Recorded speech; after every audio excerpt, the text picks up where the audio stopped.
yes salam cher internetu SDTV donc ñu leen di bëgg bu baax a baax yéen ñu seetaan à travers le Sénégal et le monde entier ñu ngi leen di bëgg yéen a ngi seen émission bien sûr le message dans le hip-hop dans votre chaîne préférée SDTV. alors tey nag ñu war a dalal benn ndaanaan ci hip-hop Galsen quelqu'un boo xam ne apporté na lu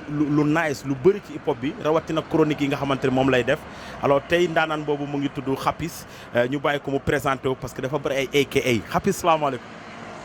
maaleykum salaam maa ngi lay ziar DJ Jacko di ziar ñi nga xam ne ñu ngi seetaan SDTV di leen wax ne Xapis la aka no pain no gain aka ne me fais pas chier aka va le dire à ta grand-mère aka de toute façon aka Xap unique voilà. alors donc voilà gis nga AKA yu Xapis yi donc Xapis ñu ngi koy bëggee bu baax a baax dalal ko fii ci émission le message dans le rap ñu war a waxtaanee lu bëri ci hip hop Galsen mais balaa dara dañ koy njëkk a laaj Xapis naka la ko idée bi ñëwee mu nekk chroniqueur ci hip hop Galsen nan la idée bi ñëwee. waaw idée bi avant muy ñëw donc il faut ñu expliquer la passion parce que depuis 95 autant pour moi maa ngi déglu rap américain rap French rap Galsen surtout. bon avant boobu nag sama benn frère man je suis de Jolof maa ngi dëkk benn village bu tudd Kaaji département de Linguère sama benn frère moo newoon fii moom moo ma daan envoyé affaires yi moom sax moo ma jox culture yu jënd CD original parce que da daan def affaire yi saa su génnee mu jëndal ma cassette original indil ma ko na ma ñii génn nañ donc may doon déglu rap foofu des fois ma am ay gars yi nga xam ne dañuy jógee à l'étranger indil ma ay affaire may déglu donc noonu la ma virus bu duggee. ba 98 bi ñu jàppee 98 99 période boobu entre 99 ba 2001 rap naa quoi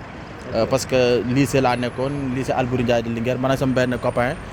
mi ngi France Alioune Fall ak beneen bro bi nga xam ne moom instant bi il est à Dakar ñu koy woowee Ablaye Fall ñoo nekkoon benn groupe tuddee ko Missal Underground mooy underground bi ñun ñoo nekkoon Missal bi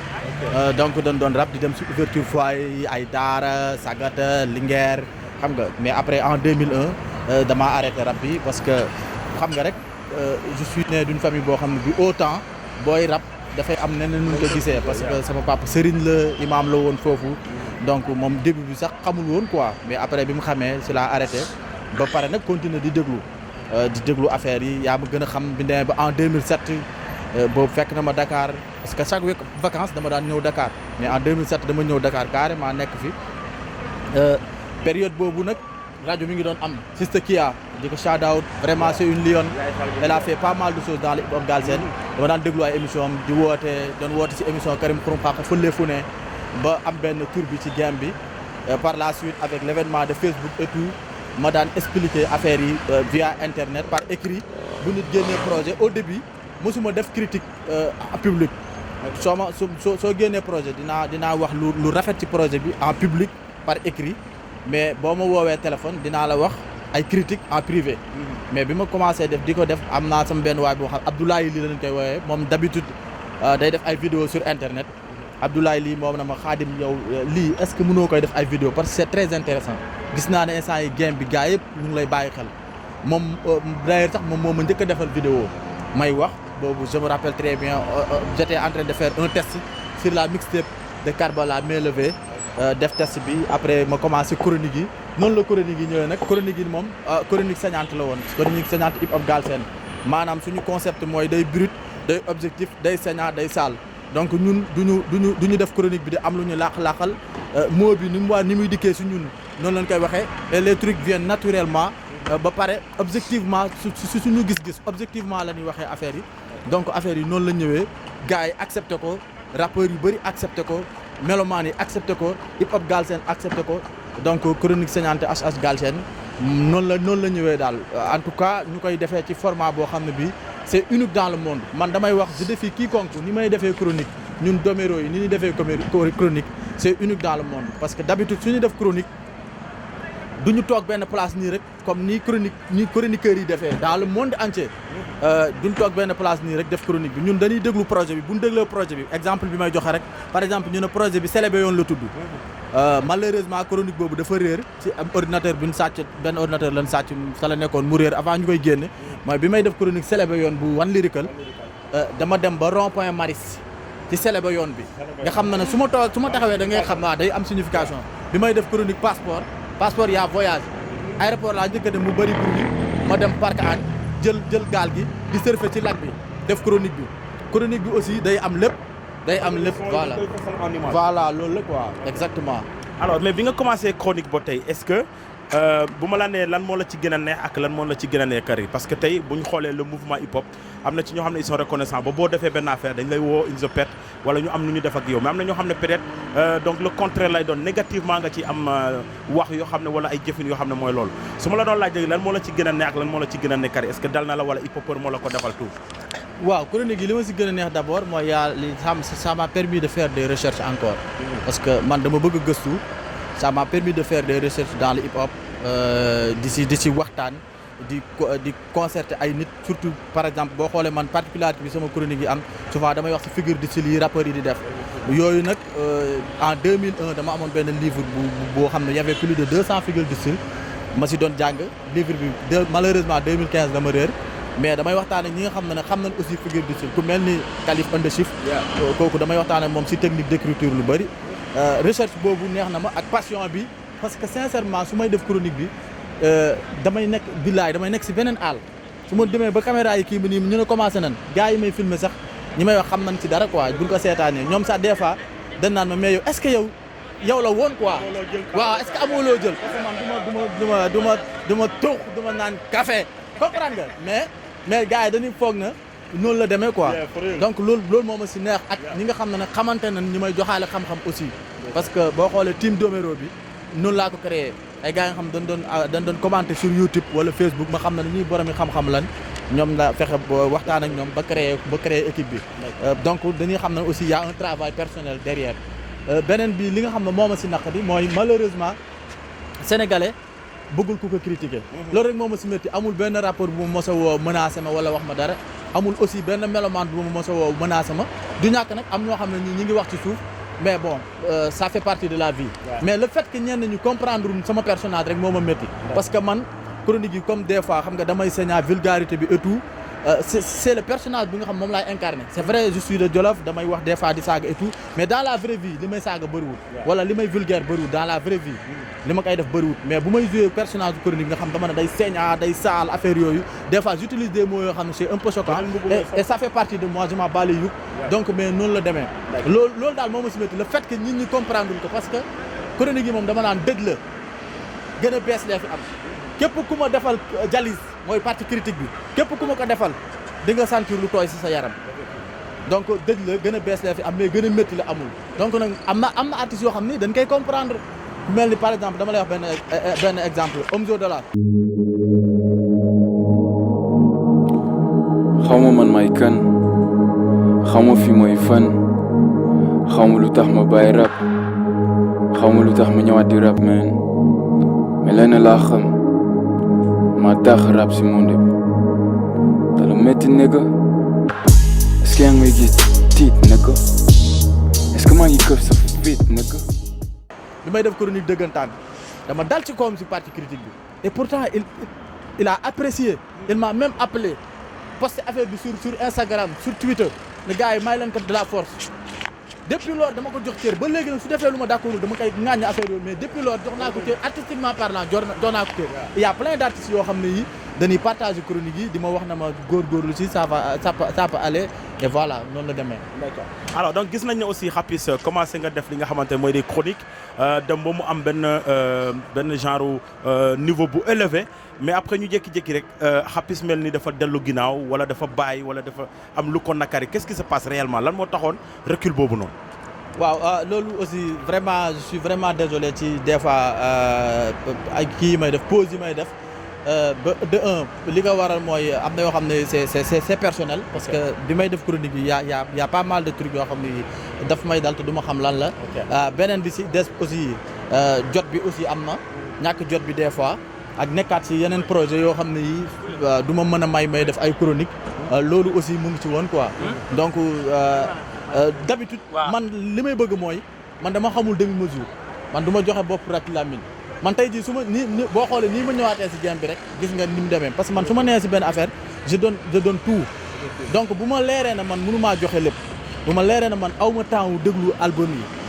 du ma engagé wu def ko mais buñ ma laajee rek dama naan pause laa def ñu bëri buñ ma laajee dama naan pause laa def mais damay ne sax damay bàyyi mais dama naan pause laa def parce que du ma am man album bala ma kaa chroniquer wala projet bala ma kaa chroniquer lu mu dee dinaa ko déglu 20 fois en boucle wallahi azim 20 fois instant yi LNN bu débbi nii dégloo gum naa ko 25 fois en boucle di ko waajal donc man noonu laay defee donc damay bëgg nekk ci bien bi léegi nag loolu bu ma amul moyens yu ma defee loolu ba pare chronique yi aussi ça demandait un peu de financement et tout donc à un moment donné ma jël benn recul ñu xoolaat entre doomi yi depuis loolu ñu ngi garder team bi xool nan lan mën a def ba affaire yi ñëwaat et je pense que yaakaar naa ne affaire yi ñëwaat na quoi. ok alors donc Rapis dafa am benn question boo xam ne aussi day ñëwaat chaque fois mooy le mystique dans le milieu hip hop gëm nga ko noo ko jàngatee est-ce que am na. en fait le mystique gëm naa ko donc comme que gëm naa le mystique rek mën na nekk ci milieu yëpp mën na nekk ci entreprise mën na nekk ci hip hop mën na nekk feneen donc man gëm naa ko comme gëm naa le mystique donc franchement damay gëm le mystique dans le hip hop. mais dundagoo ko. en fait je pense pas je veux pas mu personnel loolu quoi man bëgguma ci dugg mais en tout cas man gëm naa ko quoi. waaw parce que am naa ci ay jaar-jaar yoo xam ne sincèrement su ma ko expliquer yaram dina daw mais c'est pas grave. d'accord ok amul problème alors donc Rapis tey dama lay poser benn question boo xam ne aussi internet yi soxla nañ ko boo gisoon bu njëkk da nga daan gis Dip Elzo Jamdong ak Akhlou Brick ñu defoon benn son tuddee ko Fay Ma Money mu amoon benn message boo xam ne dañ ko jagleeloon par rapport ak la jeunesse ak ñi leen di woo ci école yi ñi leen di woo ci concert pour woon leen ne ñoom dañuy liggéey et tout quelques mois après ñu gis ne aussi ils ont eu la même date muy le 28 décembre ñu partagé li nga xamante mooy événement bi concert bi ñii di naan dañu am problème moo tax ñu jël ku nekk benn jour boo xam ne ñoom ñoo koy méngóole pour ñu wone ku nekk wone sa bopp et tout yow ban jàngat nga ci am en tant que chroniqueur yow est-ce que problème boobu sentir nga. non en fait man jàngat bi ma ci am mooy bon seulement bu jamono di dox lu ne mën naa am jamono mooy dox donc tey jii pour rap bi dox pour musique bi dox samedi au moins war naa mën a am lu mat 5 rappeurs yu tëgg biir Dakar comprendre nga par exemple Dip ak Akhlou Brick concert u Dip ak concert u Akhlou Brick bi muy defee Mbour man gisuma ci inconvénient kenn du mën a yàqal sa morom peut-être problème bi muy am entre Elzo la ak Dip parce que ñoom ñaar li gars yi gisee ay relations yu nice lañ am ba pare ñu jàpp même date ba pare nekk même ville muy Dakar ba pare xaw a am même public parce que les fans de Dip vraiment pas mal de fans de Dip ils apprécient Elzo et les fans de Elzo ils apprécient Dip donc te dem ci ñaari concerts yi des fois day xaw a métti mais man awma ci problème parce que game moo laaj loolu jamono buy dox buy rab bi de fay c'est tout à fait normal ñeenti concert di am ci même jour loolu da koy neexal rek day tax affaire yi neex day tax affaire game bi neex mais man awma ci sincèrement awma ci benn problème te gars yi aussi buñ ci am problème même bu leen gënalut parce que il faut ñu xam benn affaire c'est pas à nous mélomanes c'est pas à nous fans de diriger l'artiste c'est l'artiste qui doit diriger les fans c'est l'artiste qui doit guider les mélomanes et tout mu laaj artiste bi mooy am direction nit ñi fekk ko ci artiste bu ko ci xamul rek da nga sonn artiste bi moo war a def lu muy féel am benn direction mélomane yeeg fans yi fekk ci ko mais pas le contraire. alors donc aussi il faut que ñu waxtaan ci benn actualité boo xam ne actuellement au Sénégal ñëpp a ngi ciy wax am na ñoo xam ne sax suñu yaay booy ñu ngi ciy wax te xamuñ ci lan la signification et tout muy le clash alors donc boo doon jàngat tey clash hip hop démb ak tey ni ko grand yi doon defee ak tey yow pour yow lan mooy couac lan mooy problème waaw en fait clash dafa nekk benn affaire boo xam ne bii dafa bokk ci rap dafa bokk ci rap musique donc du coup du ñàkk des fois muy am mi ngi mel ni par exemple rek mbër yi souvent ni ñu daan tëkkuntee des fois affaire yi ñu doon wax donc da nga koy jàppee noonu rek quoi maanaam genre yow nga défier benn nit di ko wax loo ko dàq loo ko ëppalee loo ko mënlee xam nga des fois bu fekkee yaa am na benn affaire boo gis ci moom na boo ko waxee dina ko offensé nga wax ko donc loolu la woon au début grand yi ñoom noonu lañ ko doon doxalee quoi même vrai que des fois daana am ay gros mots yoo xam ne yii dañ ko ci daan gis mais d'habitude grand yi certains ñu ci bëri gros mots yi dañ ko daan wax en anglais ba nga xam ne bon d'habitude ñun sénégalais ñoo am problème ñoo am gis-gis boobu quoi quand tu dis boo saagee ci anglais du offensé kenn quoi alors que boo ko defee ci olof ñu ne la da ngaa réew comprendre man dama naan saaga baaxul quoi point waruñu saaga mais quant à nan ko saaga ci anglais wala nan ko slang wala nan ko def ci beneen langue c'est pas intéressant vaut mieux ñu jéem a wax nit ñi na saaga baaxul ku ko ci mën a bàyyi à travers tes sons nga def ko man en tant que Rapis je suis saignant je suis sale je suis cinglant je suis méchant je suis tout xam nga toujours deret rek yaa ngi comprendre yaa may dégg mais sincèrement du son bu am ay saaga moo ma góndi. effectivement y a un artiste yoo xam ne dañ may envoyé ay son avant les clash li may wax lii lu yàgg la bu amee ay saaga dama naan la dindil saaga yi. bi son bii baala bi génnee li ma njëkk a wax benn bro baara ma ne ko kii bu si deful woon saaga yi il fera mal. comprendre donc man ay saaga neexuma mais nag nan xam na ne aussi artiste des fois buy bind son dafay am ci benn atmosphère benn état d'esprit bu ñu koy bindee. mi ngi mel par exemple ñu def la loola naqadi rek nga toog bind instant boobu nga bind yow li nga sentir rek ngay wax comprendre mais des fois li tax nag ba entre temps mën nga xalaat jékki-jékki avant ñu koy prise ak affaire yooyu nga ne non nan kët lii wala nan dindi lii quoi moo gën su amee moo gën parce que des fois aussi clash même bu fekkee day tax ñëpp wax ci hip hop bi parce que jamono ji période clash bii ñu ne par exemple ñëpp a ngi wax ci hip hop bi ñu xam ak ñu xamul ñëpp a ngi siy wax mais aussi am na inconvénient parce que danañ jàpp ne bu problème amee bu concert amee mën naa am rappeurs yi xeex fa donc mën nañ ko tere. et puis ba loolu tax na concert Dip bi ñu annulé ko université bu mu waroon def démb. voilà lii yaa ma ko wax nii sànq. donc loolu ay inconvénients la. mais aussi am na ay avantages il faut ñu xam na ne aussi ci rap la bokk man je préfère nga lyrical wax ay affaires yu nice ay affaires yu dope yoo xam ne nit ñi dañuy kontaan sans pour autant mu am saaga. man loolu moo ma gënal bu fekkee dañuy def clash loolu moo ma gënal mais man saaga yi dérangé wu ma quand même dérangé wu ma mais seulement bu mënee ñàkk moom moo gën. voilà d'accord alors donc dama bëggoon aussi ñu analyser tuuti def benn chronique bu ndaw ci li nga xamante ne mooy clash yi parce que les gens ont tendance à dégg clash du ñu xam fu mu jógee du ñu xam ku njëkk a def réplique wala ku tooñ et tout mais tey bu ñu commencé ci artistes yi nga xamante ñooy clashante seen biir mun nga ma par exemple Dip fan la laal ki nga xamante ne mooy Omzo wala Lyrical et tout genre par exemple. waaw loolu nag da ngay interroger le passé parce que bu gars yi fàtte na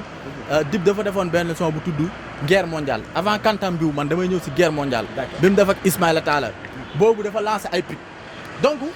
des fois c'est à l'artiste de sentir ne waa ji moom lay wax wala waxu ko mu lancé ay pic bi mu defee guerre mondiale après par la suite Omzo daala dafa génn benn projet bu tudd dëggantaan am na benn son bu mu si def ak Kanaba surtout son boobu façon bu ne dafa lancé ay affaire comprendre bi mu lancé ay affaire xam naa ne Dip aussi ak fans yi yow lay waxal Dip aussi am na lu mu sentir Dip ñëw indi TLK bi mu indee TLK mu def benn son boo xam ne kantam bi wala tudd encore avec Ismaïla Talla mu lancé ay affaire ba na neenal ma ñii ñooy actionné TLK bi moo ngi ñëw boobu gars yi ñu wax sax dagg mais këtu ko dafa saaga carrément man bu may wax vrai saaga dëgg-dëgg ci classe yi man ci Dip laa ko njëkk a déggee parce que loolu noonu boo ko dégluwaatee da ngay xam ne saaga la du lun kët comprendre nga ba te il faut gars yi xam na am na phase yu gën a ñaaw sax saaga man loolu ma neex dafay am phase yoo xam ne day gën a ñaaw saaga te nit ñi duñ ko bàyyi xel par exemple ku mel ni Ismaïla Talla am na fu muy wax naan ay punchline yu gën a profond ci pax bi nga jógee loolu c'est sale comprendre nga pourtant voilà xam nga yaa ngi comprendre donc foofu bi waaj defee loolu après Omzo s'est senti ay taat rek nga ma ëpp il parlait de Omzo voilà léegi nag après c'est le Omzo indi TLK2 te TLK2 dafa fay TLK2 wu Omzo dafa fay TLK waaw clash boobu dafa fay albumu Dip tax na Dip deful ay clip deful promotion album bi parce que clash boobu dafa jëloon ampleur bu garaaw ñu xam na ne aussi buñ fàtte ne clash yàgg naa am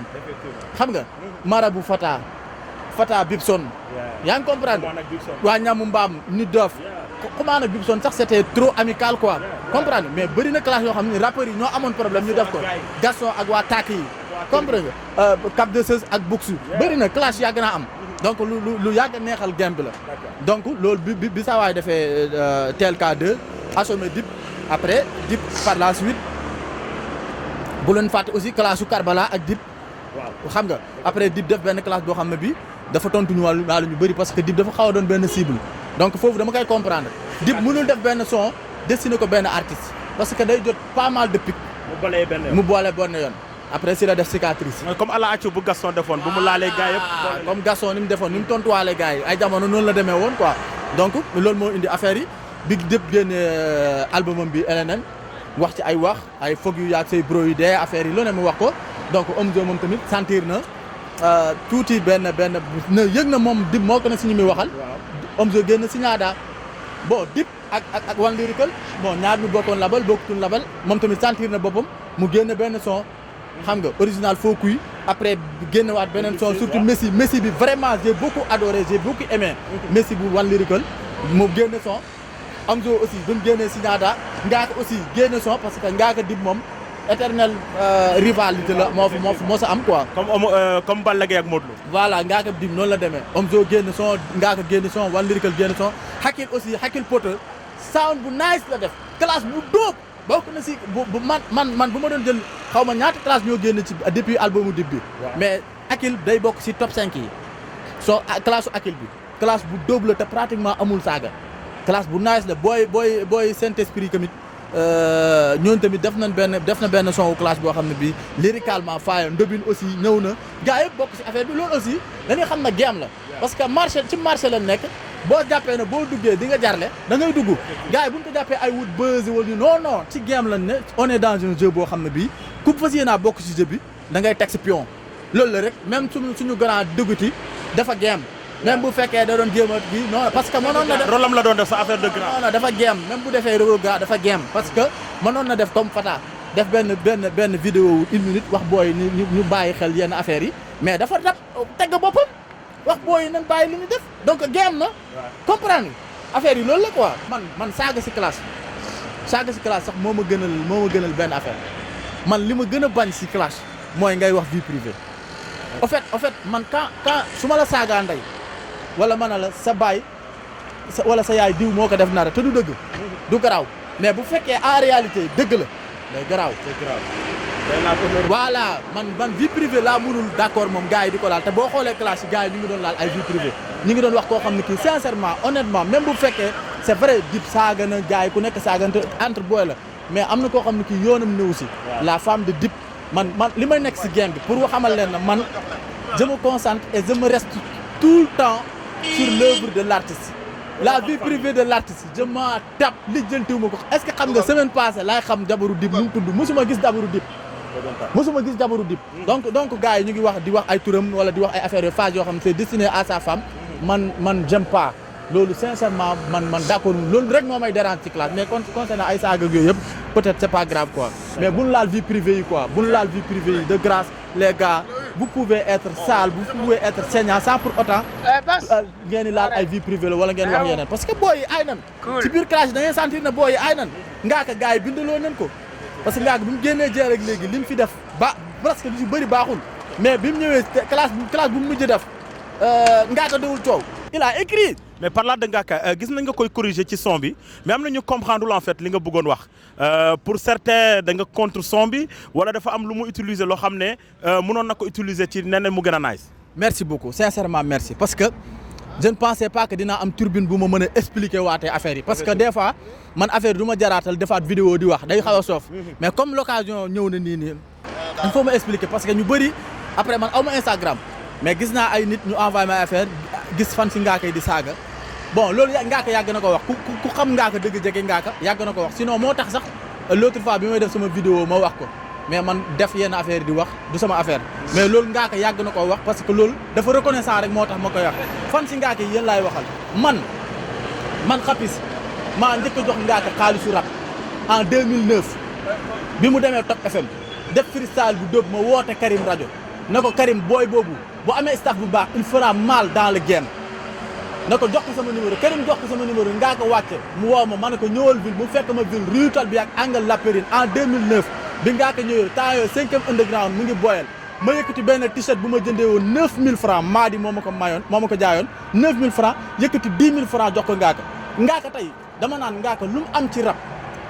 ci rap rek 10 000 francs yooyu moo ko may xam nga lu tax 10 000 francs yi pas souci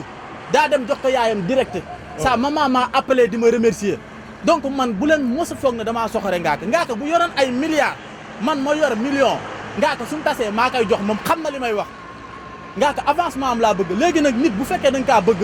mu aayoon am talent ba pare muy def yëfi dof wala muy def lu kenn xamul sa xol day bon c'est juste ça concernant correction bi AIBD AIDB bi mu def foofu man dama na on peut fausser une rime ça existe dans le rap mën nga wax AIDB ba gars yi yaakaar na rime bi ngay def AIBD lay terminer nga fausser rime bi wax leneen c'est possible mais man fi mën a Ngaaka dafa juum mooy après il a expliqué te warul woon sax expliqué naan ay rime croisé la maa ngi dégg aussi maa ngi gis aussi benn statut Matadi muy wax ay chiasme loolu c'est bullshit du rime croisé du chiasme Ngaaka li mu def soit en réalité dans la vraie de vrai bi mu koy bind dafa bi mu prise dafa juum mu xam na dafa jum wala bu fekkee daf na dafay fausser rime bi waaw mu ne waaw ok day fausser rime bi mais foofu dafa jum ba muy expliquer explication yi laa wax ne les explications de Ngaaka sont fausses na nangu ne dafa jum ci loolu comprendre nga parce que li mu def ci AIBD bi anagramme la def changement de position de lettre comprendre te anagramme boo koy def aussi day fekk yow nga soxla ko ci benn rhymes mais malheureusement indiwul rhymes bi donc bu mu expliquer te man bu ma doon Ngaaka du ma justifié parce que Dip defoon na ko fi Dip wax na fi Allemagne Brésil 7-0 alors que Allemagne Brésil c'était 7-1 comprendre nga gars yi di ko kaañoo donc kaañoo yooyu si game la bokk récemment Omzo Dollar mi ngi kaañoo Dip naan ko côté innovatrice alors que après gars yi indil ko dem VAR indil ko benn affaire bu mu doon wax naan j'ai du pain sur la planche mu juum na pain sur la plage après automatiquement mun a sur la planche ay lapsus doon def parce que Dip ba mu waxee côté innovatrice automatiquement nee na innovateur du moins Omzo Dollar bi mu waxee du pain sur la plage nee na automatiquement nee na pain sur la planche donc ratifié na boppam mais Ngaaka si explication bi laa leen bëgg wax ne dafa juum y a rien de méchant man Ngaaka soxorewuma ko li mu am yàlla na ko jik te moom xam na sax man ak moom xamante nan bi mu demee jël man dem naa seeti ko seeti naa yaayam 2 fois la ma seq ak yaayam man ak moom ak yàlla ñoo ko xam mais seeti naa ko 2 fois donc ku def loolu bu ma gisee xale yi di commenter ay yuufu xale rek si game laa nekk saaga yeego yëpp damay accepter man saa ku ma bëgg a wax lu ma naqadi bul saaga parce que I am a fucking jolof saaga dérangé wu ma comprendre nga boo man lenn rek nga ma mën a man discussion bu ma am ak nit dama naan je gagne ou je gagne pourquoi je dis je gagne ou je gagne soit yow da ngay gagné nga jàngal ma gagné connaissance wala man ma gagné la donc dans une discussion je gagne ou je gagne et je suis très ouvert aux critiques man critique toujours dama koy accepter voilà alors donc nekk na loo xam ne aussi donc Hapiss lu mu wax am na solo leneen luñ ci mën a jàng rek mooy que il faut que ñu am reconnaissance ci hip hop bi dans le game parce que am na gars yoo xam ne ñu ngi liggéey lu rafet ñu ngi def lu nice hip hop bi parce que un gars comme Hapiss dafa apporter lu bëri dafa apporter du 109 ci hip hop Galsen lu tax am na jeune artistes yu bëri tey bu mu defee seen chronique mixtape wala album ci lañ leen gën a xam ci la fans yi gën a gëstu ñooñu parce que actuellement animateurs yi amatuñu tendance di teg tous les sons des artistes donc dañuy teg benn wala ñaar Hapiss bu lay defal chronique da lay chroniquer ba ci cover bi da lay chroniquer fond bi beat bi texte bi lépp la lay chroniquer donc il est en train de faire la promo de ces artistes kon gars yi tey yàlla na yéex bu gënoon àdduna tey ñu ne mais gars bi def na lu bëri ci hip hop bi nañ ko koy wax de son vivant looloo gën a am solo te nañ ci bàyyi xel bu baax a baax parce que aussi Hapiss ñu bëgg ko ñu bañ ko lu mu apporté ci hip hop bi artiste bu ne bëgg nañ mu chroniquer ko alors li may wax ne foofu li ma lay wax rek mooy wallahi azim yàlla rek moo tax may wax bi may def sama chronique yi je voyais des gars yoo xam ne en France aux États-Unis ba Brésil ba Argentine ñu may envoyé message naan ma yaa tax ma dem jënd album diw wala projet diw soit par via Deezer wala Spotify wala si plateforme yi nga xam ne dañ koy jaay ñu bëri j'avais des messages à chaque fois bu ma daan def chronique dama ko daan envoyé ay nit bi ma defee chronique par ma envoyé na xoolal kii nee na sama chronique bi moo tax mu dem jëndi album bi dal na ma si pratiquement chronique yi ma def yëpp dal na ma ci donc loolu day hip hop moo si gagné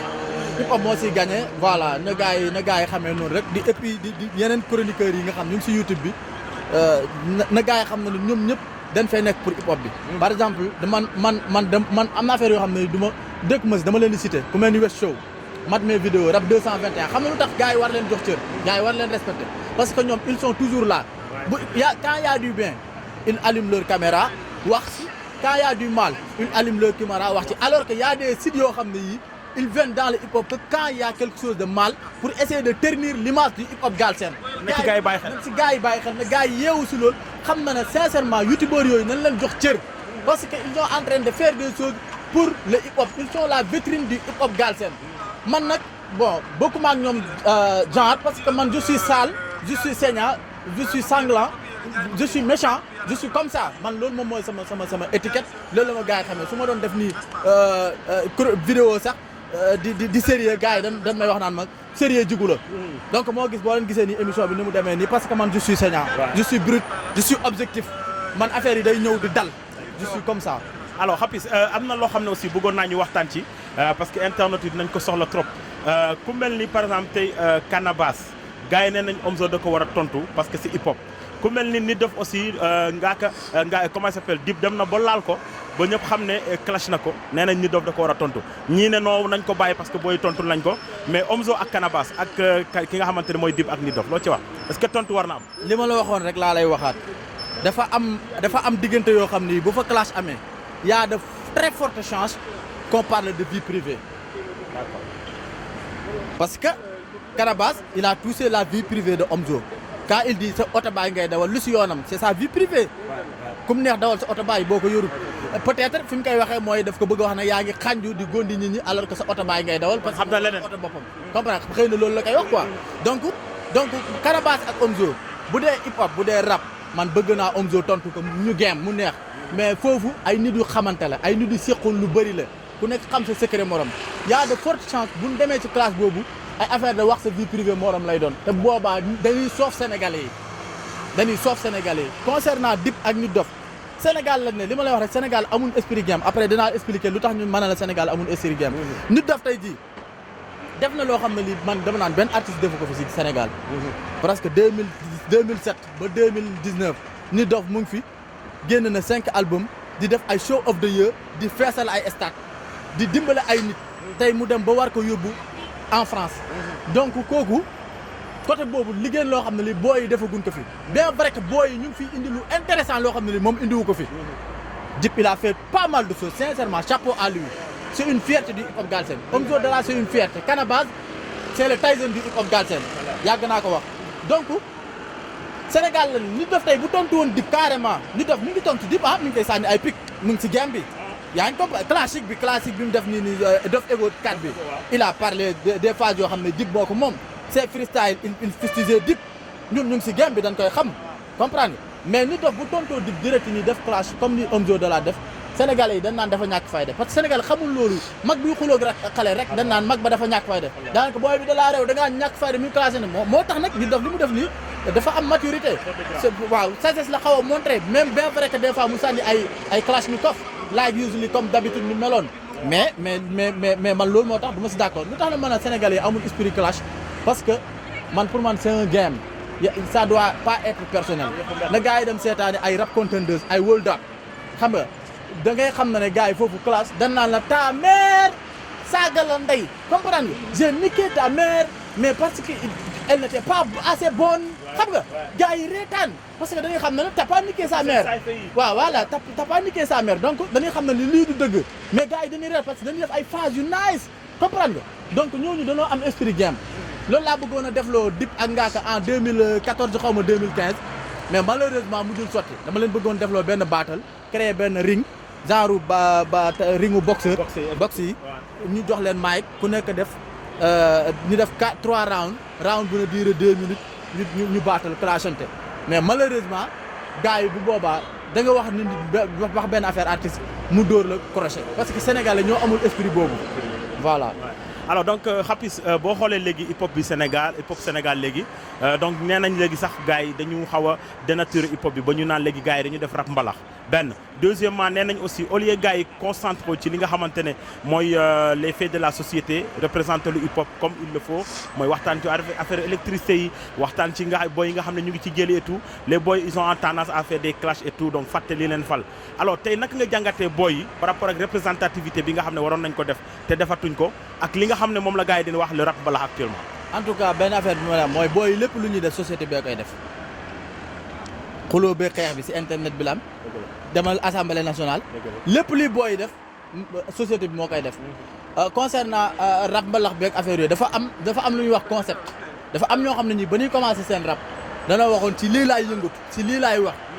ñooñu ñu ngi koy respecté mais booy yi amul kenn ku ci commencé na la concept bii laay def booy yi danoo ñëw rek musique neex leen ñuy rap lu leen neex ñu def ko man nag personnellement am naa sañ-sañ wax na man j'aime pas et je déteste le rap mbalax bi nii man je préfère du classique des trucs yoo xam ne vraiment c'est purement hip hop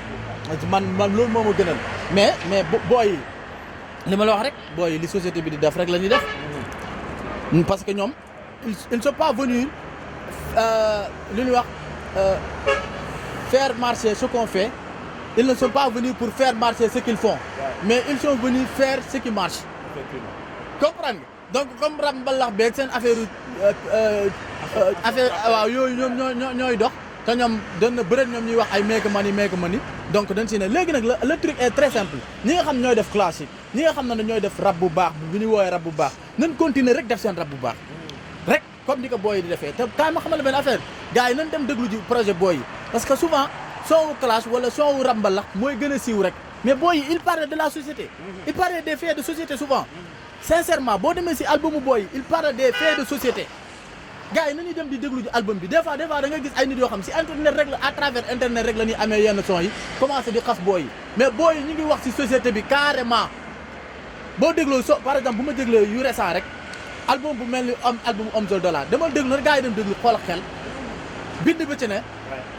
dafa bëri ay son yoo xam ça part de la société boo jëlee album bu mel ni Dip na dem gars yi déglu ji live wala ñu déglu ji famille comprendre jour du Seigneur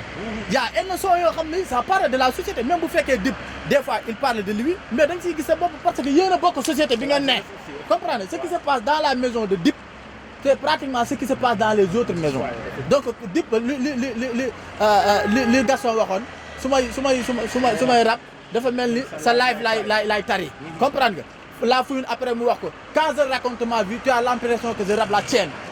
donc comprendre baal ma la donc affaire bi loolu la li Dip wax récemment rek gars yi di ko kii naan 25 ans sa baay di la nekk sa kër baay affaire yooyu mais Gaston waxoon na ko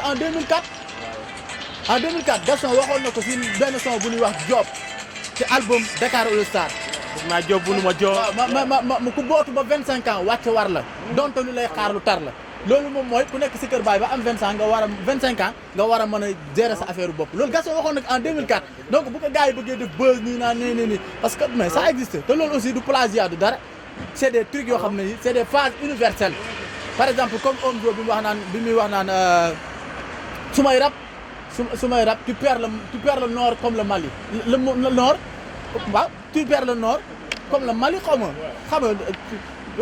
genre boobu la wax quoi loolu boo demee si benn son wu LCK bi mu def ak Médine xaw ma ak beneen gaayan am na fii gaayan bi di expliquer ba naan tu perds le nord du Mali affaire yooyu quoi donc du copie mais c'est des phases universelles y a des phases yoo xam ni mi ngi mel ni yo wudaab xam nga yooyu wudaab bu rappeur yëpp koy wax bu ko benn rappeur waxee doona da kaa copier c'est des trucs c'est des phases yoo xam ni y a un rappeur yoo xam ne mën nañ ko waxandoo léegi nag boo dafa copier phase bii dafa nii noonu mais c'est des phases yoo xam ni mën nga ko jël du plagiat comprendre nga voilà. alors donc je pense que tey lépp loo xam ne soxloon nañ ko ci Xapis jox nañu ko parce que c'est un chroniqueur boo xam ne il n'est plus à présenter dans le hip hop Galsen il a le respect des hip-hopeurs et des mélomanes donc ñu ngi koy bëggee bu baax a baax ci li nga xamante ne mooy déplacement bi amul woon jot mais il a tout fait pour être là ce soir alors Xapis le dernier mot lan lay doon gannaaw bu ñu la jaajëfalee. parce que man personnellement dama ciy jàng ci say chronique dama ciy jàng leneen ak leneen parce que tamit comme ni ñu ko waxee rek le message est dans le hip-hop le message est dans le rap mais tamit boo ci yemalee sa bopp rek doo am dara. waaw man de vraiment di kontaan ci invitation bi di wax na aussi man li may wax rek man képp ku ma toog a waxtaan même bu dee 10 minutes dina am lu ma jàng ci yow je suis pas parfait je fais souvent des erreurs dans mes chroniques et tout des fois mën naa wax loo xam ne lii waruma ko woon a wax donc naka gars yi jàppee noonu bon di la remercier c'est vrai. billaay wallaay taalaay aw ma temps mais j'ai tout fait pour ñëw mën a def si lii parce que yow yaa ma ko won quoi boo doon beneen nit du ma ko def en tout cas di wax na chaîne TV SD TV ci kaw ci kanam by the way si vous ma la boo xam ne ñun Leadercom Leader TV ñoo ko créé dosé donc problème bi nag mooy gis nga dañoo tollootul parce que léegi géwël yi ñoo ñu ëpp xaalis ñi ñu war a tagg ñoo ñu ëpp xaalis donc il faut ñu tagg seen bopp sa bopp il faut nga tagg sa bopp sama gars yi dee leen dosé. voilà waaw di def di bandi